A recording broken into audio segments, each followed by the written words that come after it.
नमस्कार।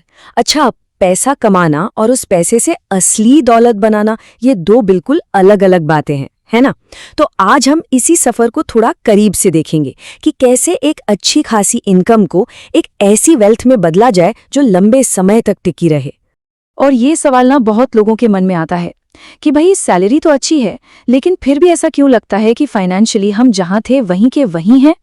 सिरेरिटी पार्टनर्स की एक रिपोर्ट भी यही कहती है कि लोग अक्सर फ्रस्ट्रेट हो जाते हैं जब देखते हैं कि महीने के आखिर में सब बिल चुकाने के बाद हाथ में कुछ खास बचता ही नहीं, या फिर इन्वेस्टमेंट अकाउंट्स को देखो तो उनमें भी कोई खास उछाल नहीं दिखता। तो देखिए, दौलत बनाने की रेस में दौड़ने से पहले ना ये पक्का करना पड़ता है कि हमारी बुनियाद, हमारी फाउंडेशन एकदम मजबूत हो। मतलब पैसा बढ़ाने के बारे में सोचने से भी पहले ज्यादा जरूरी ये है कि जो हमारे पास पहले से है उसे हर तरह के रिस्क से बचाया जाए। अक्सर लोगों को लगता है कि एसेट प्रोटेक्शन मतलब संपत्ति की सुरक्षा, ये तो भाई बहुत अमीर लोगों का काम है, पर सच तो ये है कि असलियत इससे बिल्कुल अलग है। एलेक्सास लॉ फर्म भी यही बताता है। देखिए, कोई कार एक्सीडेंट, अचानक से आया कोई बड़ा मेडिकल बिल या कोई छोटा मोटा कानूनी झगड़ा, ये सब रोजमर्रा के खतरे हैं और ये किसी भी परिवार की फाइनेंशियल स्टेबिलिटी को बुरी तरह से हिला सकते हैं। और इसी एसेट प्रोटेक्शन को लेके ना कुछ बड़े कॉमन मिथ्स हैं, कुछ गलतफहमियां हैं। पहला तो ये कि अरे मेरे पास ऐसा क्या है जिसे बचाने की जरूरत है। सच ये है कि संपत्ति चाहे छोटी हो या बड़ी, वो कानूनी पचड़ों का निशाना बन सकती है।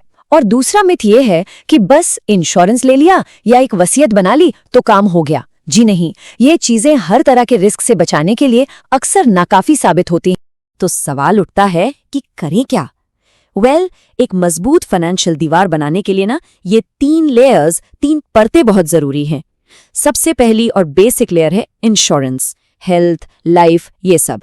दूसरी लेयर है वो खाते जिन्हें कानूनी सुरक्षा मिली हुई है, जैसे रिटायरमेंट अकाउंट्स, जिन पर लेनदार यानी क्रेडिटर्स सीधे हाथ नहीं डाल सकते।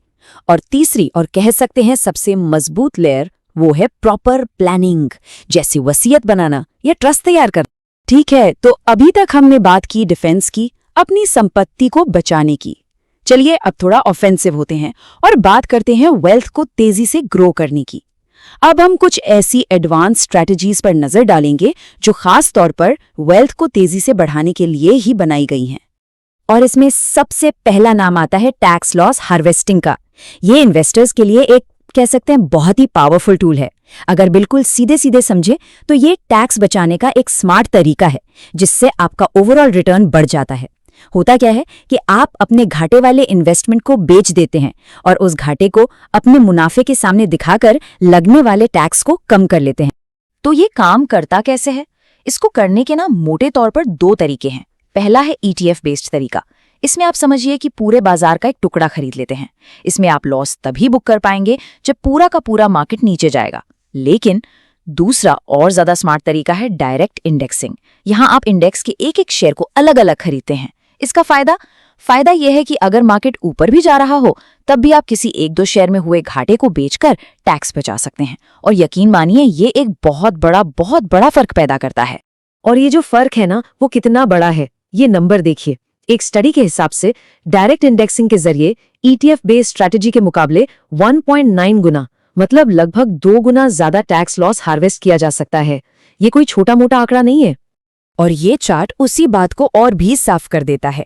10 साल के पीरियड में अगर देखें तो डायरेक्ट इंडेक्सिंग ने एवरेज 38.4% का लॉस हार्वेस्ट किया और वहीं ETF बेस्ड तरीके से ये आंकड़ा सिर्फ 20.2% पर ही रह गया। मतलब फर्क बिल्कुल सामने है, डबल से भी ज्यादा। चलिए अब एक और लेवल ऊपर चलते हैं। अब हम उस दुनिया में झांक कर देखते हैं जिसे कहते हैं ऑल्टरनेटिव इन्वेस्टमेंट्स। ये वो स्ट्रैटेजीज हैं जिनके दरवाजे आमतौर पर सिर्फ सबसे अमीर यानी टॉप 1% इन्वेस्टर्स के लिए ही खुले होते हैं। और ये बातें हवा में नहीं है। इसके लिए हम व्हाइट हाउस की एक रिपोर्ट का सहारा ले रहे हैं। ये रिपोर्ट हमें बताती है कि इन खास एलीट इन्वेस्टमेंट स्ट्रैटेजीज के लिए नियम कानून आखिर हैं क्या और ये कैसे काम करते हैं। तो प्राइवेट इक्विटी वेंचर कैपिटल, इस एक्सक्लूसिव दुनिया में एंट्री की चाबी क्या है? वो चाबी है अक्रेडिटेड इन्वेस्टर का टैग। ये असल में अमेरिका की मार्केट रेगुलेटर SEC की बनाई हुई एक कैटेगरी है। इसका मकसद ये पक्का करना है कि सिर्फ वही लोग इन हाई रिस्क मौकों में पैसा लगाएं जो फाइनेंशियली समझदार हैं और नुकसान झेल सकते हैं। तो ये टैग मिलता कैसे है? व्हाइट हाउस की रिपोर्ट बताती है कि इसके लिए कुछ शर्तें हैं जिनमें से कोई एक पूरी करनी होती है। जैसे या तो आपकी सालाना इनकम एक खास लेवल से ऊपर हो, या फिर आपकी नेटवर्थ $1 मिलियन से ज्यादा हो, या फिर आपके पास कुछ खास फाइनेंशियल लाइसेंस हो। और सच पूछिए तो यही वो दीवार है, यही वो बैरियर है जो ज्यादातर आम इन्वेस्टर्स को इन खास मौकों से दूर रखता है। अच्छा, हमने स्ट्रैटेजीज की बात कर ली, नियमों की बात कर ली, लेकिन इन सबसे ऊपर एक चीज है, सही माइंडसेट। तो आखिर में चलिए निवेश के कुछ उन टाइमलेस रूल्स, उन साइकोलॉजिकल सिद्धांतों पर नजर डालते हैं जो हर कामयाब इन्वेस्टर के लिए जरूरी हैं, चाहे वो छोटा हो या बड़ा। मॉर्गन स्टैनली का ये कोट एक बहुत बड़ी सच्चाई बयान करता है।